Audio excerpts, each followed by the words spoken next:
everyone, it is finally time to do some summer planting. I went to the really big nursery in town in Tulsa. It's like a 45-minute drive for me, which is honestly probably a really good thing because then I can't just like pop over there for impulse buys as much. But I went over there, I met a couple friends and all of our kiddos. They liked running through the trees and stuff.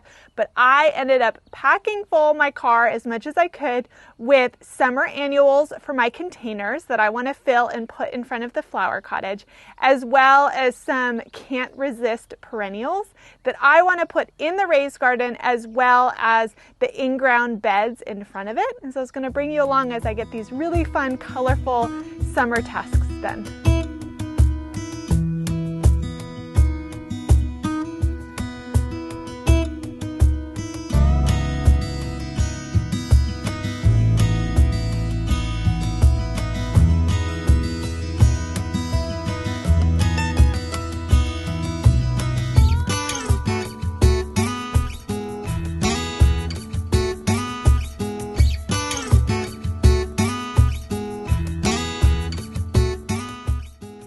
So I've got my 2 pots that I'm going to put in front of the cottage. I have 4 posts for the roof, and I have 2 pots on the end that both have roses in it. They're matching roses from Proven Winners, and I think it's the Proven Winners version of Carding Mill. It's a beautiful apricot-y orange bloom, but I bought 2 more pots from Lowe's to put on the other 2 posts, and I got annuals for them, and they're matching. And I just wanted to show you my choices, my formula, if you will, my recipe for these pots that will get wonderful morning sun, and then right around 1 or 2 o'clock, the cottage will shade them.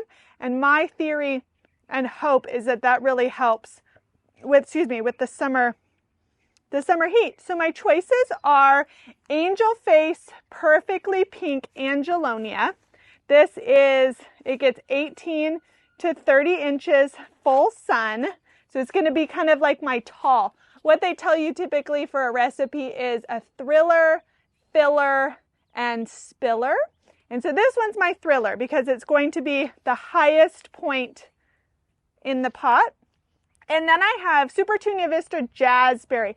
The most popular Supertunia is bubblegum, and of course I have it. It's in my front pots in the front yard. Supertunia bubblegum, but this is Jazzberry. Jazzberry gets about 2 feet also. So this is going to be a wonderful filler to be just a mound of low color all around the pot.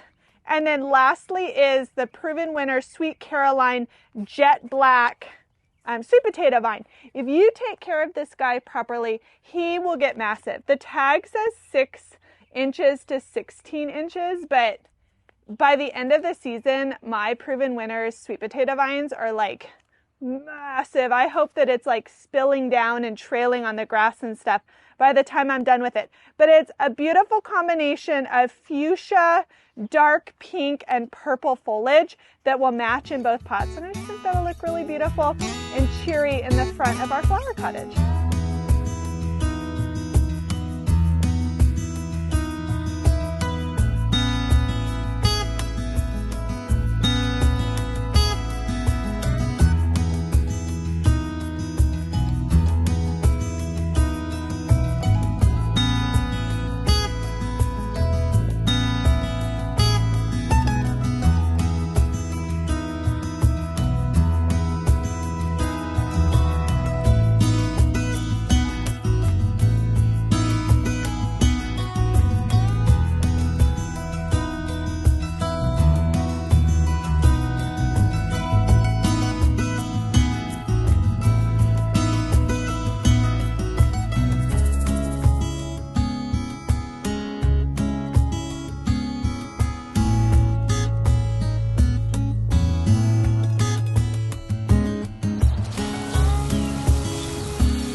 perennial I want to plant in the raised garden.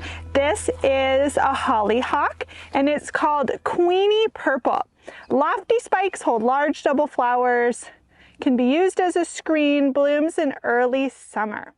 It can get 3 feet or more tall, which is exactly what I want. I grew hollyhocks from seed on the mere side of this bed over there, and they're gonna bloom this year, which I'm really excited about. And so I wanna start slowly building out a matching hollyhock section on this side. I think it's gonna be a beautiful screen along the fence and just some really nice height in the back of the beds. Ooh, cardinal fight.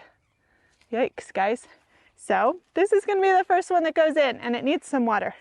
Droopy Betty. But here we go, Queenie Purple. I have overwintered nigella growing in this bed. We'll see if I even get a bloom from those drama queens. Here we go. This is a good height for me because I am going to be adding more soil to the bed to top it up for the summer season. Ooh, come back, tag. Yeah, this is good. Give you a drink of water when I'm done with all my tasks.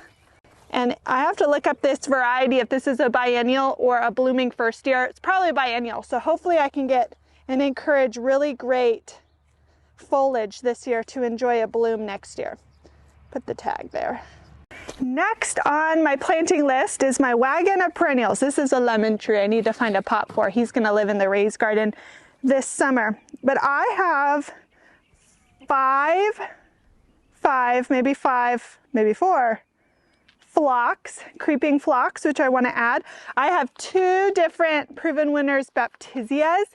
These guys take a decent amount of care and water for the first couple years, but once they're established, they will give you a ton of stems, a ton of height, and are fairly drought tolerant once they grow up a bit and settle into their home. I got 2 purple fountain grasses, which I'm excited about for this height. It's going to be 4 feet by 4 feet wide, so I need to make sure I find a good spot. This is technically an annual. I said perennial, but whatever. It's going in the perennial garden. And then here I have 3 fashionably early lavender ice garden phlox. So instead of the ground mounding phlox, this one is a garden phlox. It gets really tall, so I'm probably going to put this maybe in the back fence line here of this perennial garden over here. And then I have 2 more garden phlox in a different color. It's like a magenta color, ultraviolet, Proven Winners Garden Phlox, which will get tall as well. So it's a phlox kind of theme going on. But let me find places to put them. I'm not quite sure.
Everything's planted. I got my 2 pots done, which I wanted to do. I got my hollyhock in the raised bed, and I planted all of my perennials and my grass annuals throughout my 2 perennial gardens. So big win on the day, and I finally got to do it not in the crazy Oklahoma wind, which I'm really thankful for.